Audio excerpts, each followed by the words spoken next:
নবীজি বলেছেন সবার আগে জান্নাতে যেই তিন শ্রেণীর মানুষ প্রবেশ করবে আল্লাহ তাআলা আমার কাছে সেই তিন শ্রেণীর মানুষকে উপস্থাপন করেছেন, তাদের বিষয় আমাকে জানিয়ে দিয়েছেন কারা সেই সৌভাগ্যবান মানুষ যারা জান্নাতে সবার আগে প্রবেশ করবে। সুবহানাল্লাহ। নবীজি সাল্লাল্লাহু আলাইহি সাল্লাম বলেছেন এর মধ্যে প্রথম শ্রেণীর মানুষ হলেন শহীদ, যারা আল্লাহর দ্বীনের জন্য ইসলাম এবং মুসলিমদের দুশমনদের বিরুদ্ধে জিহাদে রত হয়ে যারা শাহাদত বরণ করেছে, নিজের জীবনকে বিলিয়ে দিয়েছে, এই শহীদদেরকে আল্লাহ তাআলা জান্নাতে সবার আগে প্রবেশ করাবেন। আল্লাহ তাআলা আমাদের সবাইকে শাহাদাতের মওত এবং শাহাদাতের মৃত্যু আমাদের সবাইকে নসিব করুন। দ্বিতীয়ত নবী সাল্লাল্লাহু আলাইহি সাল্লাম বলেছেন আফিফুন মুতাআফফিফ, যে মানুষ তার চরিত্রকে কোনো প্রকার কালিমা লাগতে দেয় না। ময়লা থেকে যেরকম আমরা আমাদের কাপড় চোপড় আমাদের আঁচলকে তুলে ধরে বাঁচাবার জন্য আমরা সংগ্রাম করি, সমাজের চতুর্পাশে হারামের হাতছানি অবৈধ সম্পর্কের জোয়ার চলছে, এইরকম পরিস্থিতিতেও যে মানুষ তার চরিত্রকে বাঁচাবার জন্য সংগ্রাম করে, চেষ্টা করে, পরিশ্রম করে, সাধনা করে, জয়ী হয়, নবীজি সাল্লাল্লাহু আলাইহি সাল্লাম বলেছেন এই চরিত্র সংরক্ষণকারী মানুষটা যে হারাম রিলেশনে জড়ায় নাই, আল্লাহ তাআলা জান্নাতে এই লোককে প্রথম প্রবেশ করাবেন। আর তৃতীয়ত হলেন ওয়া আবদুন আহসানা ইবাদাতাল্লাহ ওয়া নাসাহা লিমাওয়ালি, যেই কৃতদাস আল্লাহর ইবাদত ভালো করে আবার তার মালিকের কল্যাণ কামনা করে, মালিকের কোনো ক্ষতি চায় না, অর্থাৎ বান্দার হক আদায় করে আবার আল্লাহর ইবাদতটাও সুন্দরভাবে করে, সেই কৃতদাসকেও আল্লাহ তাআলা জান্নাতে সবার আগে প্রবেশ করাবেন। ভাইরা আমার, এই হাদিসের সনদ নিয়ে মুহাদ্দিসদের কেউ আপত্তি তুললে অন্য অনেকে এটাকে গ্রহণযোগ্য বলেছেন। এই হাদিসের আলোকে আমরা যারা আমাদের চরিত্রকে হেফাজত করতে পারবো, আল্লাহ রাব্বুল আলামিনের এই বিশেষ পুরস্কার সবার আগে জান্নাতে যাওয়ার সৌভাগ্য আমাদের অর্জন হবে। আল্লাহ তাআলা আমাদের সবাইকে সেই সৌভাগ্য অর্জন করার তৌফিক নসিব করুন। যুবক ভাইরা আমার, চরিত্রকে হারাম থেকে বাঁচাবার জন্য কারা কারা নিয়ত করেছেন একটু হাত তুলুন তো। আল্লাহ আমাদের যুবক ভাইদের চরিত্রকে হেফাজত করার তৌফিক নসিব করুন।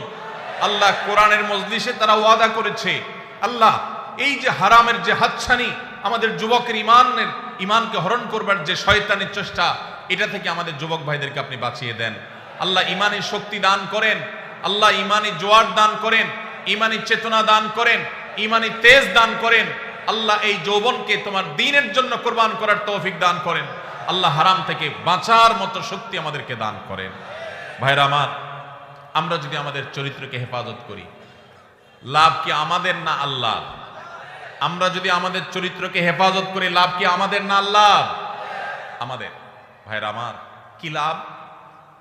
লাভ হলো আল্লাহ সুবহানাহু ওয়া তাআলা যারা নিজেদেরকে হারামের পথ থেকে বাঁচিয়ে রাখে, তাদের জীবনে যখন বৈবাহিক সম্পর্কের মধ্য দিয়ে একজন বৈধ হালাল সঙ্গী জীবনে আসে, সে যুবক সে যুবতীদেরকে আল্লাহ রাব্বুল আলামিন সচরাচর দাম্পত্য জীবনে সুখ, প্রকৃত অর্থে তৃপ্তি, সত্যিকারের যে ভালোবাসা, সেই ভালোবাসা আল্লাহ তাআলা নসিব করেন তাদের জন্য যারা তাদের যৌবনকে হারামের কালিমায় জড়াতে দেয় না।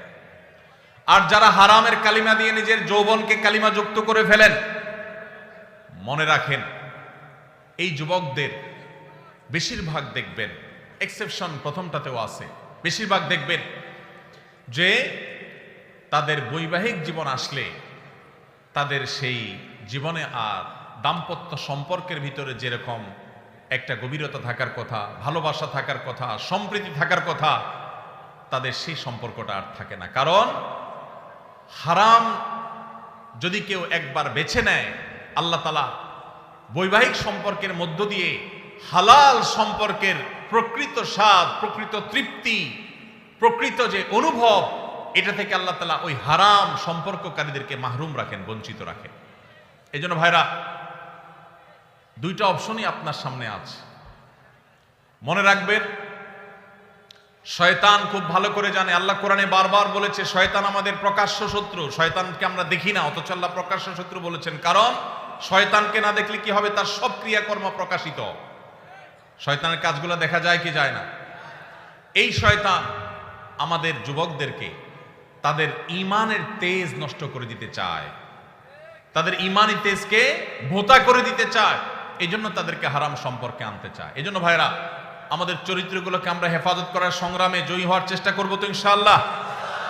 ভাইরা আমার, ভ্যালেন্টাইন্স ডে এই সম্পর্কে আপনি গুগল করেন, আপনি এনসাইক্লোপিডিয়া ব্রিটানিকা সহ বিভিন্ন বিশ্বকোষগুলো খোলেন, আপনি দেখবেন যে এটা মূলত এসেছে খ্রিস্টানদের একজন ধর্মযাজক, যার নাম ছিল কি? ভ্যালেন্টাইন। এই ভ্যালেন্টাইন, যে সেন্ট ভ্যালেন্টাইন, সাধু ভ্যালেন্টাইন, খ্রিস্টানদের ধর্মযাজক, তাকে ঘিরে এই দিবসটা গড়ে উঠেছে।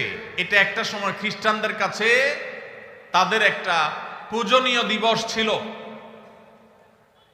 বহুকাল পর পৃথিবীর বহু দেশে এই দিবস উদযাপন নিষিদ্ধ হয়েছে। অনেক কাল পর ইংল্যান্ডের গিফট আইটেম ব্যবসায়ীরা তাদের ফেব্রুয়ারি মাসে বরফে ঢাকা পরিবেশে গিফট আইটেমের ব্যবসাকে চাঙ্গা করবার জন্য, বেচা কিনা হয় না, এটা বাড়াবার জন্য এই ভ্যালেন্টাইন্স ডে কে তথাকথিত ভালোবাসা দিবসের মনোকে এটাকে বাজারজাত করেছে তাদের ব্যবসায়িক ধান্দায়। আর আমাদের যুবকেরা সেটাকে তাদের ডিজাইন করা তথাকথিত ভালোবাসা, এটার জন্য আমাদের যুবকরা আত্মাহুতি দিচ্ছে, তাদের জীবনকে, তাদের যৌবনকে শেষ করছে।